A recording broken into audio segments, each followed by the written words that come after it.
Hello everyone, I'm Benjamin Contreras, and welcome to part 30 of my Castlevania Symphony tonight. Let's play. In the last episode we saw Maria, and now we are actually in the area that we went to as Richter when we fought Dracula at the beginning of the game. And now, look who's here next. I've been waiting for you. Answer me. Why is a Belmont planning the resurrection of Count Dracula? Count Dracula rises but once every century. My role is over. If I can resurrect him, then the battle will last for eternity. If those are your true feelings, then so be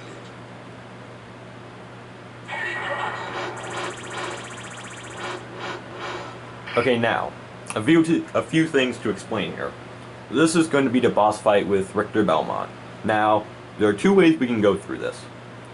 One, we can just attack him and kill him, but that will give us the bad ending. And I might actually showcase that in a later video, but I'm not actually sure. Now, the second step is the way I'm going to do it. And it's by attacking that green orb, and I don't have anything equipped right now. I'll equip this. Nope.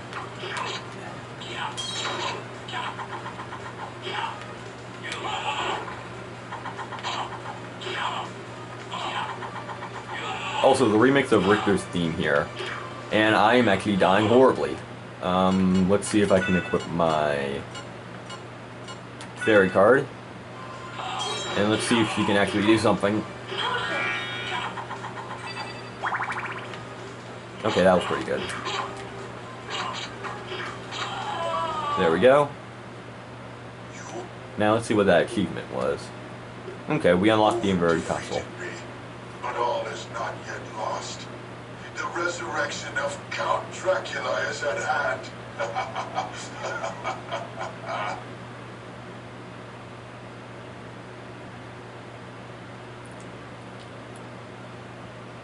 No. What have I done? Thank you, Alucard, for saving Richter. Alucard? The same Alucard who fought alongside my ancestor, Richter Belmont? That was over 300 years ago. No time for small talk. Is the person who controlled you in that castle over there? Yes, I think so. Maria, take Richter and leave here. I'll finish this. All right. Good luck.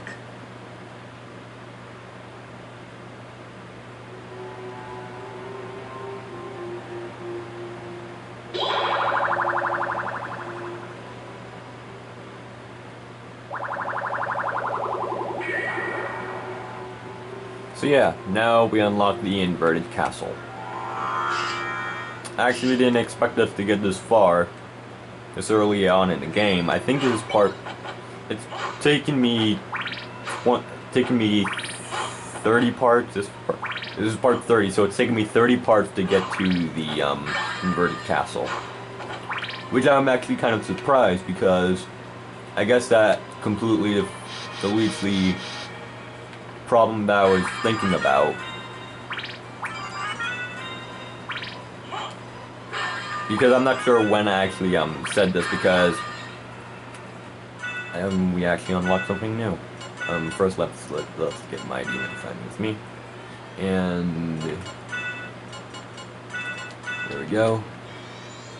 Now we have this awesome royal blue cloak. But anyway, the thing that I was mentioning, I'm not sure if I said this like part 28, I believe it was, that I was going to say this, but I mentioned that once I was going to get to the inverted castle, I was actually going to change up how I was going to make this Let's Play series. And basically what I wanted to do, instead of, I felt like it took out way too many parts to just get to this part here. And what I wanted to try and do was, if it got up to like, say like 40 or 50 parts to get me here, which I'm extremely glad that it didn't take that long, but if it did, then what I wanted to do was not pay attention much to the inverted castle and only show off all of the boss fights that would occur there. But I suppose since that wasn't really much of a problem, I guess that deletes that idea out of the way. But who knows, I might think about actually doing that. Actually, I might as well show this off now. That enemy that I attacked there, that skeleton that has no head, if you can actually tell, I don't really think it did, but yeah, the character's name is, the skeleton's name is Yorick, or Yorick, I think that's how it's pronounced. It has something to do with, Hamlet. You know, that one Shakespeare play.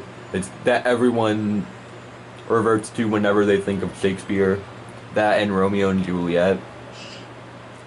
I'm not really the biggest fan of Shakespeare.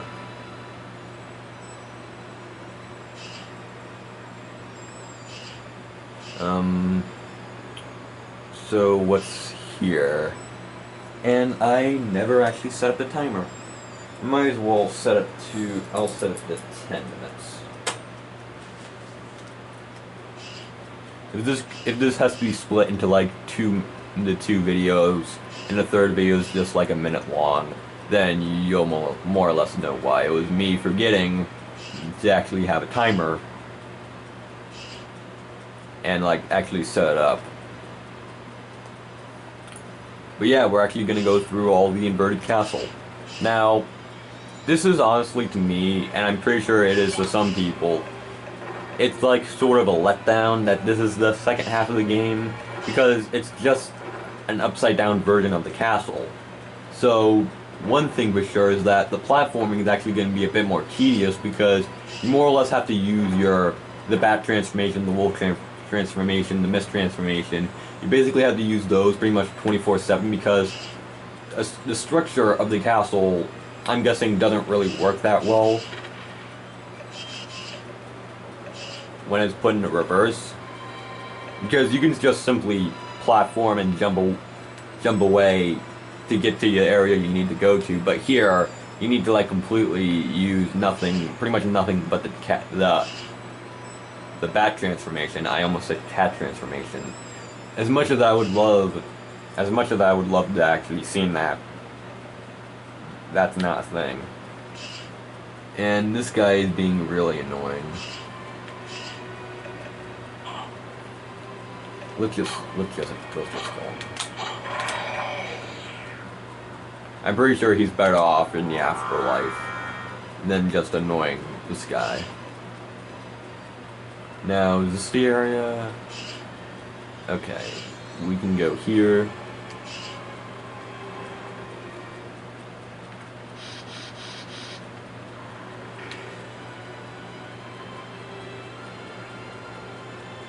Should I show this off now? Yeah, we have a couple minutes left. Well, actually, this sort of sub-weapon is not one I would actually use, but who cares? Here's the first boss in the inverted castle, the bat. And yes, for those of you who do not know, I am actually going to commentate over all the boss fights. Mostly because if this boss fight took like more than a couple seconds to actually beat, I would most likely get copyrighted by pretty much letting this copyrighted song play. But one thing interesting about the bat's model is that the only thing that's like three-dimensional is its wings. The other part of it is just a sprite. Like a 2D sprite, not the drink sprite. But there's actually going to be a bit of a pattern in terms of the boss fights here, because all the boss fights here are all going to be based on the original Castlevania from the NES. So we're going to see the bat, we're going to see the mummy, we're going to see Frankenstein. I'm not going to call him Frankenstein's monster, because I've been calling him Frankenstein all my life. I know that Frankenstein's the name of the doctor, and that's not the monster's real name, but I pretty much called him Frankenstein all my life, so I'm just going to call him Frankenstein. So yeah, we're going to have a boss fight with Death. We're going to have the Medusa to fight. I think that's all the boss fights, actually. Wait, there's the Bat, there's the Mummies, Frankenstein, the Medusa, and then there's Death, and then Dracula. Those are the only boss fights in that game. And I should probably equip my Fairy Familiar.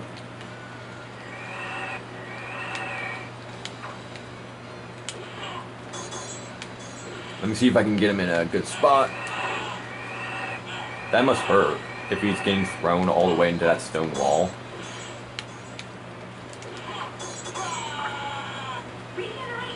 Okay, I was almost scared for a second. It's not what I wanted to do, this is what I wanted to do. There we go.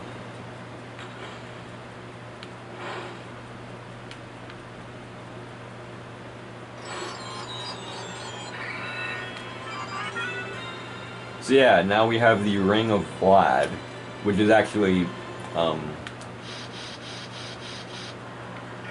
Vlad is actually Dracula's full name. I think it's Vlad. I don't remember how his middle name's pronounced, but it's like Vlad Dracula. That's more or less what his name is. That's what basically his like official name, but I'm just going to call him Dracula. That's his full name, and we got his ring.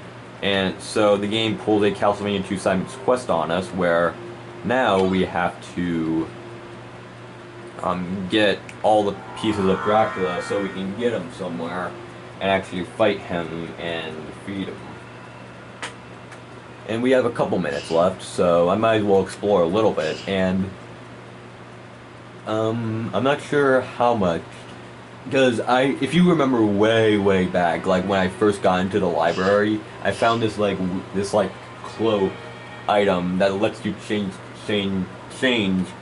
its color, the way it's colored.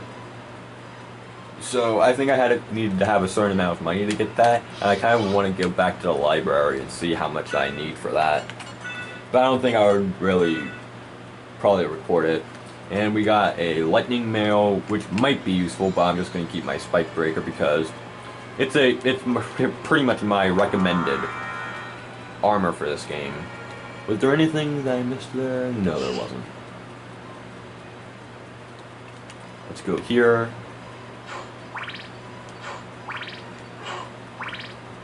I think these 3 parts were actually very productive, and tombstones are now trying to kill us. I feel like these 3 parts have been the most productive parts that we've gone through, because we took on a boss fight, we explored more of the plot, we unlocked the second half of the entire game. Now, one thing about the ending of this game, I'm not going to spoil anything, but there's a normal ending and then there's a good ending. The normal ending and good endings are almost are close to extremely, basically the exact same, only with one little detail. I might as well say this now. The bad ending in this game would occur if you actually killed Richter. They actually get out of the castle. Maria and Alucard are the only ones who survive in the castle. And basically, I don't remember what their dialogue was, but after that, I'm pretty sure the end credits would happen. And we unlocked a new area. But yeah, we explored we're going through the second half of the castle. I feel like we made a lot of progress. And this song here, I don't really think I believe it's called the Final Toccata. And get used to this song because we are going to hear it in no more than 6 areas of the inverted castle. And I believe there are 10 or 12 areas in this whole game. So 80% of this you'll hear. No, wait, not this. This song is called Lost Paintings. This is the only other song that's in the inverted castle. There's one song in particular that's called the Final Toccata, which will play in 6 areas of the inverted castle. So you might want to get used to that track when you hear it, and I hope you love this track because you will never ever see it at all in this entire game. Aside from like 2 or 3 areas. And are we going against another boss fight already? Yes, we sure are. Now we're going against the Medusa. And if you can actually hear the music,